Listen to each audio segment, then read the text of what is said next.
नमस्कार, itexpert computer च्यानलमा तपाईलाई स्वागत छ। म चुडामनी आचार्य। आज मैले यस भिडियोमा शेयर मार्केटमा सजिलैसँग लगानी गरेर मनग्गे आम्दानी कसरी गर्न सकिन्छ, तपाईले घरमै बसेर कुनै पनि कम्पनीको चाहिँ शेयरमा आईपीओ अप्लाई गरेर सजिलैसँग विभिन्न शेयर मार्केटमा लगानी गरेर चाहिँ आफ्नो आम्दानीलाई बढाउन सक्नुहुन्छ। एकदमै सजिलैसँग यो कार्य गर्नको लागि चाहिँ शेयर मार्केटमा अगाडि बढ्नको लागि सबभन्दा पहिले चाहिँ आफ्नो कुनै पनि ब्याङ्कमा चाहिँ डिम्याट एकाउन्ट खोल्न जरुरी छ। त्यसकारणले गर्दा हामी पहिला चाहिँ डिम्याट एकाउन्ट कसरी रजिस्टर गर्न सकिन्छ, मोबाइलबाटै अनलाइनको थ्रु डिम्याट एकाउन्ट बनाउने तरिका म यो भिडियोमा जानकारी गराउँदै छु। तपाईं पनि हाम्रो च्यानलमा नयाँ हुनुहुन्छ भने हाम्रो च्यानललाई सब्स्क्राइब गर्नुहोला, छेउमै रहेको बेल आइकन प्रेस गरेर अल नोटिफिकेसन अन गर्नुहोला। मैले विभिन्न यस्तै खालका अपडेटहरू ल्याइराख्छु। हामी मोबाइलबाटै अनलाइन डिम्याट एकाउन्ट कसरी खोल्न सकिन्छ र यसमा चाहिँ हामी डिम्याट एकाउन्ट खोलिसकेपछि के गर्ने र शेयर मार्केटमा चाहिँ आईपीओ कसरी भर्ने, यो सम्पूर्ण कुराहरू तपाईले स्टेप बाइ स्टेप जान्नु नै छ। त्यसको लागि तपाईले च्यानललाई अवश्य सब्स्क्राइब गर्नुहोला। ल त फर्स्टमा चाहिँ हामी डिम्याट एकाउन्ट कसरी खोल्न सकिन्छ म यो मोबाइलबाटै सम्पूर्ण कुराहरू जानकारी गराउँदै छु। स्टेप बाइ स्टेप सिक्नको लागि भिडियोलाई अन्तिमसम्म हेर्नुहोला। ल त हामी मोबाइल स्क्रिनतर्फ लागौं। अब सजिलैसँग मोबाइलबाट डिम्याट एकाउन्ट खोल्नको लागि तपाईको एकाउन्ट भएको ब्याङ्कमा चाहिँ तपाईले डिम्याट एकाउन्ट चाहिँ रजिस्टर गर्न सक्नुहुन्छ। क्रोम ब्राउजर खोल्न सक्नुहुन्छ र माथि टपमा रहेको सर्च बक्सबाट तपाईले यसमा चाहिँ राख्नुपर्ने हुन्छ तपाईले कुन ब्याङ्कमा चाहिँ डिम्याट एकाउन्ट खोल्न चाहनुहुन्छ। नेपालका जुनसुकै ब्याङ्कमा तपाईले डिम्याट एकाउन्ट रजिस्टर गर्न सक्नुहुन्छ र यसबाट चाहिँ तपाईले मेरो शेयरमा एप्लाई गर्न सक्नुहुन्छ। डिम्याट टाइप गरेर डिम्याट र तपाईले आफ्नो ब्याङ्कको नाम लेख्न सक्नुहुन्छ। तपाई Siddhartha bank, NIC Asia bank, civil bank, जुनसुकै ब्याङ्कमा तपाईले जति पनि तपाईको ब्याङ्क हुन्छ र त्यो ब्याङ्कको नाम चाहिँ तपाईले खुलाउन सक्नुहुन्छ। यदि तपाईले योबाट चाहिँ डिम्याट एकाउन्ट खोल्न सक्नु भएन भने नजिकैको ब्रान्चमा गएर आफ्नो खाता भएको ब्रान्चमा गएर खोल्न सक्नुहुन्छ। अथवा तपाईसँग ब्याङ्क एकाउन्ट पनि छैन भने नयाँ ब्याङ्क एकाउन्ट खोलेर त्यस पछाडि चाहिँ तपाईले डिम्याट एकाउन्ट खोल्न सक्नुहुन्छ। जस्तो मैले यसमा चाहिँ एनआईसी एसिया ब्याङ्क भनेर राखेँ। तपाईले आफ्नो मोबाइलको मैले चाहिँ एनआईसी एसिया ब्याङ्कबाट चाहिँ यो डिम्याट एकाउन्ट रजिस्टर गर्ने तरिका जानकारी गराउँदै छु। Just demat NIC Asia bank भनेर सर्च गर्न सक्नुहुन्छ र यसमा चाहिँ तपाईले एउटा फर्स्ट वेबसाइटको लिङ्क सो देख्न सक्नुहुन्छ। डिम्याट रिक्वेस्ट भनेर आउँछ। तपाईले सर्च गर्दाखेरि कुनै ब्याङ्कको वेबसाइटमा डाइरेक्ट जान पनि सक्नुहुन्छ। त्योबाट चाहिँ अलिकति तपाईले भेट्न गाह्रो हुने भएकाले गर्दा अगाडि नै तपाईले डिम्याट अथवा डिम्याट लेखेर आफ्नो ब्याङ्कको नाम लेख्नुभयो भने डाइरेक्ट आइहाल्छ। डिम्याट रिक्वेस्ट भन्ने अप्सन टपमा आइहाल्छ र यसलाई चाहिँ टच गर्न सक्नुहुन्छ।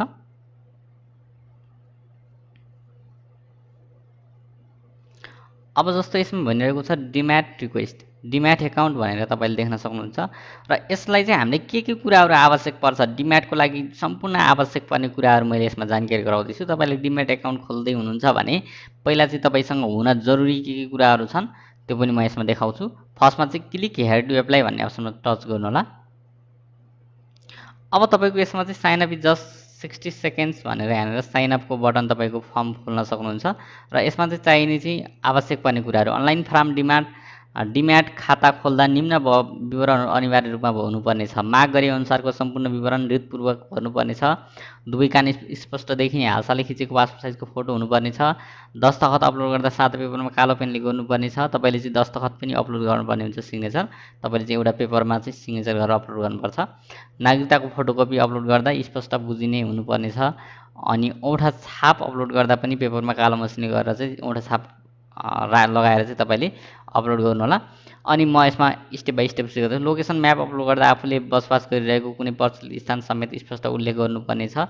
तपाईले चाहिँ एउटा ड्र गर्न सक्नुहुन्छ र कुनै पनि 18 वर्षभन्दा कमको लागि चाहिँ यहाँनिर नागरिकता अथवा हालसालै खिचिएको पासपोर्ट साइजको फोटो पनि यसमा अनिवार्य भनिरहेको छ र हातले कोरिएको लोकेसन म्याप अपलोड गर्नुपर्ने छ। हामीले चाहिँ अनिवार्य रूपमा हातले कोरेको तपाईले आफू बसोबास गरिएको क्षेत्रलाई चाहिँ तपाईले थोरै लोकेसन बनाएर चाहिँ यसमा देखाउनु पर्ने छ जुन ब्याङ्कको नियम अनुसार।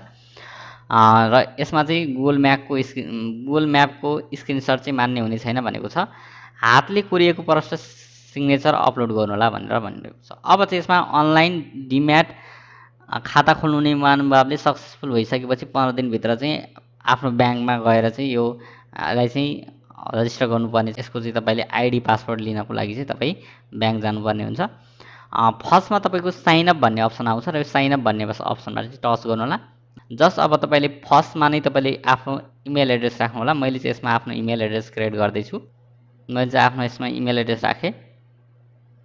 त्यसपछि नेक्स्ट गर्नु होला। त्यसपछि तपाईँको इमेल क्लिक नेक्स्ट गर्ने बित्तिकै तपाईँको यहाँनिर इन्टर योर भेरिफिकेसन कोड भनेर तपाईँको इमेलमा चाहिँ भेरिफिकेसन कोड आउँछ।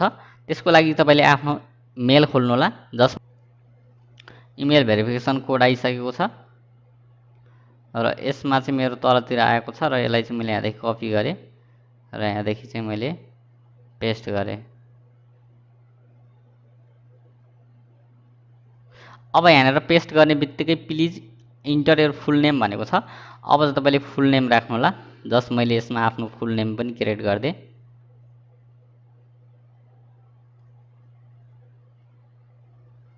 जसरी यसरी नै गर्न सक्नुहुन्छ तपाईँ पनि। अब नाम राख्नु होला। त्यसपछि नेक्स्ट गर्नु होला।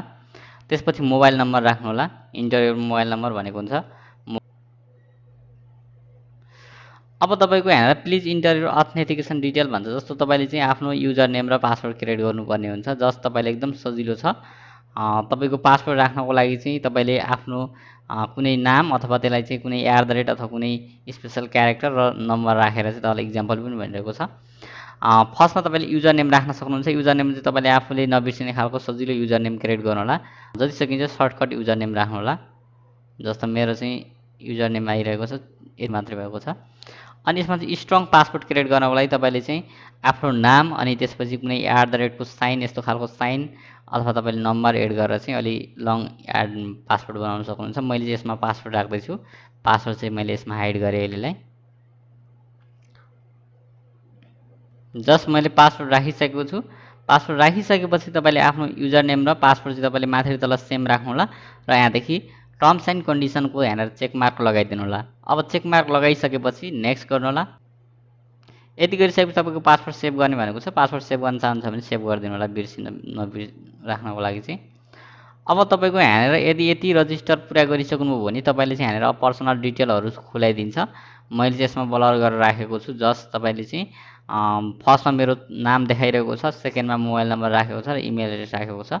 अब त्यसपछि चाहिँ तपाईँले यहाँनिर डेट अफ बर्थ भनेको हुन्छ। डेट अफ बर्थ खुलाइदिनु होला, जुन क्यालेन्डरबाट खुलाइरहेको छ। मैले यसलाई चाहिँ यसले डेट अफ बर्थ चुज गर्दैछु। जस्ट तपाईँले चाहिँ यहाँनिर जुन अप्सनमा गएर चाहिँ तपाईँले आफ्नो इयर चुज गर्नु होला। इङ्ग्लिसमा राख्न सक्नुहुन्छ, इङ्ग्लिस। र मैले चाहिँ बर्थ डेट अफ बर्थ पनि राखिसकेको छु। त्यसपछि जेन्डर भनेको हुन्छ, जेन्डर राखिदिनु होला। म्यारिड स्ट्याटस राख्न सक्नुहुन्छ। जस्ट मैले चाहिँ यहाँनिर म्यारिड स्ट्याटस पनि राख्दैछु। एकाउन्ट टाइप भनेको छ, यो चाहिँ इन्डिभिजुअल नै हो, व्यक्तिगत रूपमा गर्दै हुन्छ भने इन्डिभिजुअल राखिदिनु होला। यति गरिसकेपछि तलतिर देख्न सक्नुहुन्छ नेसनलिटी भनेको छ, नेसनलिटी राखिदिन सक्नुहुन्छ। मैले चाहिँ नेसनलिटी नेप्लिज भइहाल्यो। र यहाँनिर भनिरहेको छ सिटिजनसिप इस्यु डिस्ट्रिक्ट भनेको छ। सिटिजनसिप इस्यु गरेको डिस्ट्रिक्ट मैले चाहिँ यहाँनिर आफ्नो डिस्ट्रिक्ट खुलाउँदैछु। Dangdeukhuri district. Citizenship issue date, citizenship तपाईँको इस्यु डेट पछाडितिर हुन्छ। तपाईँको इस्यु डेट खुलाइदिनु होला। तपाईँ एडी अथवा यसमा चाहिँ तपाईँले चुज गर्न सक्नुहुन्छ। तपाईँको यहाँनिर एडी भनेको छ, एडीमा राख्न पर्ने छ। अलरेडी यहाँनिर एडी अप्सन आउँछ। तपाईँ यदि बिएसमा राख्न चाहनुहुन्छ भने बिएस विक्रम सम्बन्ध राखिदिनु होला। र यहाँदेखि तपाईँले विक्रम सम्बन्ध राख्न सक्नुहुन्छ सजिलैसँग। र यहाँदेखि तपाईँले आफ्नो विक्रम मेरो चाहिँ यहाँनिर सिटिजनसिप इस्यु डेट पनि भइसकेको छ। र यसमा चाहिँ तपाईँले प्यान कार्ड लिनुभएको छ भने अलरेडी तपाईँले यसमा प्यान कार्ड तपाईँले चाहिँ यहाँनिर मैले भनेअनुसार चाहिँ स्टेप बाई स्टेप गर्नु होला। र त्यस्तै गरेर नेक्स्ट माथितिर पर्मानेन्ट एड्रेस भनेको छ। र आफ्नो permanent address country, province, district, municipality, आफ्नो पर्मानेन्ट एड्रेस र करेन्ट एड्रेस राख्नु होला। त्यस्तै गरेर नेक्स्ट गर्दै जान सक्नुहुन्छ। मैले चाहिँ फिलअप गरिसकेर यहाँनिर देखाउँदैछु। र फ्यामिली इन्फर्मेसन पनि त्यस्तै गरेर भर्नु होला। र त्यस्तै गरेर नेक्स्ट गर्दै जानुभयो भने एकाउन्ट डिटेल भन्छ। तपाईँको ब्याङ्क भएको ब्याङ्क एकाउन्ट, त्यसपछि ब्याङ्कको ब्रान्च, अनि एकाउन्ट टाइप र ब्याङ्क एकाउन्ट नम्बर र यहाँनिर एकाउन्ट स्टेटमेन्ट, यो सबै कुराहरू तपाईँले राख्दै जानु होला। त्यसपछि तपाईँको अकुपेसन के गर्नुहुन्छ त्यस्तै गरेर राख्नुहोला र तपाईँको यहाँनिर एकाउन्ट बिजनेस टाइप अथवा तपाईँले कुन अर्गनाइजेसनमा काम गर्नुहुन्छ त्यो पनि लेख्न सक्नुहुन्छ, नराख्दा पनि हुन्छ। र फाइनेन्सियल डिटेलहरू पनि यस्तै गरेर खुलाउँदै जानुहोला। नेक्स्ट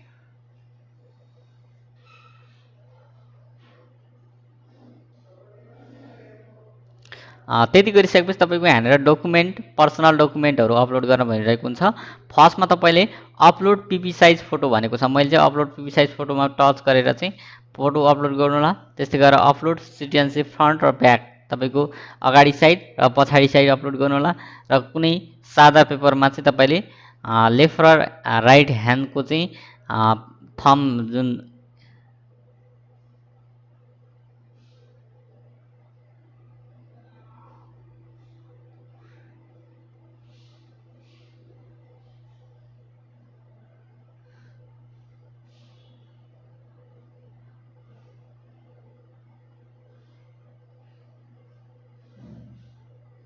तपाईँले दायाँ र बायाँ थम स्ट्याम्प राख्नुहोला, जस्तो पर्सनल थम लेफ्ट र थम राइट, लेफ्ट ह्यान्ड र राइट ह्यान्डको यहाँनिर छाप लगाउनुहोला।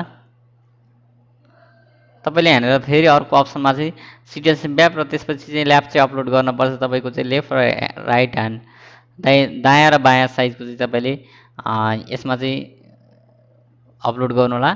यसमा चाहिँ तपाईँले अपलोड सिटिजनसिप ब्याक र त्यसपछि तपाईँले टच गर्दै पर्सनल थम लेफ्ट र पर्सनल थम राइट आफ्नो दायाँ र बायाँ छाप यसमा लगाउनुहोला। तपाईँले चाहिँ यसमा 20 KB भन्दा कमको फोटो चाहिँ सिग्नेचर चाहिँ अपलोड गर्नुपर्ने हुन्छ। त्यस कारण चाहिँ फाइलको साइज सानो बनाएर अपलोड गर्नुहोला। लोकेसन म्याप अपलोड गर्दा लोकेसन म्याप चाहिँ तपाईँले ड्र गरेर लोकेसन म्याप अपलोड गर्न सक्नुहुन्छ। मैले अपलोड गरिदिए मैले सम्पूर्ण कुराहरू मैले अपलोड गरिसकेको छु, देख्न सक्नुहुन्छ। माथि photo, citizenship front, citizenship back, personal थम लेफ्ट साइड र राइट साइड, दायाँ र बायाँ, त्यसपछि सिग्नेचर र म्याप, यति कुराहरू सम्पूर्ण अपलोड गरिसकेपछि नेक्स्ट गर्नुहोला।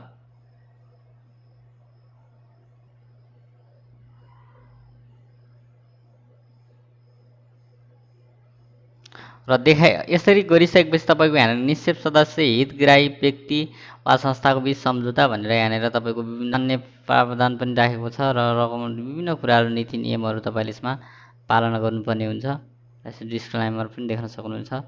यति गरिसकेपछि आई एग्री भन्ने अप्सनमा टच गर्नुहोला। यसपछि तपाईँको यहाँनिर प्रोग्रेसमा जान्छ। मेट स्टाटस इन प्रोग्रेस भनेर आउँछ। Personal info, address, family, account detail, occupation र डकुमेन्ट, यो सबै कुराहरू please visit the NIC Asia capital limited within the 15 days with the applicable organisation document the no present. यसमा चाहिँ तपाईँले 15 दिनभित्र चाहिँ एनआइसी एसिया ब्याङ्कको शाखामा सम्पर्क गर्न सक्नुहुन्छ, नत्र भने तपाईँको एकाउन्ट चाहिँ यो जुन त्यो चाहिँ फ्रिज गरिदिन सक्छ भनेको छ। यसको चाहिँ आइडी लिन सक्नुहुन्छ, जस आइडी लिएर चाहिँ तपाईँले काम गर्न सक्नुहुन्छ। म त्यसको बारेमा पनि सम्पूर्ण कुराहरू जानकारी गराउँदै जानेछु। यो त थियो मोबाइलबाटै कुनै पनि ब्याङ्कमा आफ्नो डिम्याट एकाउन्ट बनाउने तरिका। तपाईँले सजिलैसँग अनलाइनबाट यो रजिस्टर गरिसके पछाडि तपाईँ ब्याङ्कमा गएर चाहिँ यसको चाहिँ आइडी पासवर्ड पाउन सक्नुहुन्छ र तपाईँ चाहिँ मेरो सेयर एप्लिकेसन मार्फत चाहिँ तपाईँले विभिन्न आइपिओहरू भर्न सक्नुहुनेछ। म यसको बारेमा सम्पूर्ण कुराहरू पनि ल्याउने छु। नेक्स्ट भिडियोमा तपाईँले हामी आइपिओ कसरी भर्न सक्छौँ र हामी सेयर मार्केटमा कसरी अगाडि बढ्ने, यो सबै कुराहरू म जानकारी गराउने नै छु। भिडियो मन परेको छ भने लाइक गर्नुहोला, आफ्नो सम्पूर्ण साथीहरूलाई भिडियो सेयर गर्नुहोला र यस्तै खालका भिडियोहरू, कम्प्युटर सम्बन्धी, टेक्निकल सम्बन्धी र विभिन्न सेयर मार्केट सम्बन्धीका भिडियोहरू हेर्नको लागि हाम्रो च्यानललाई सब्स्क्राइब गर्नुहोला। छेउमै रहेको बेल आइकन प्रेस गरेर अल नोटिफिकेसन अन गर्नुहोला। ल त यो भिडियोबाट म चाहिँ बिदा माग्न चाहन्छु। छिटै अर्को भिडियो लिएर आउने नै छु। धन्यवाद। जय नेपाल।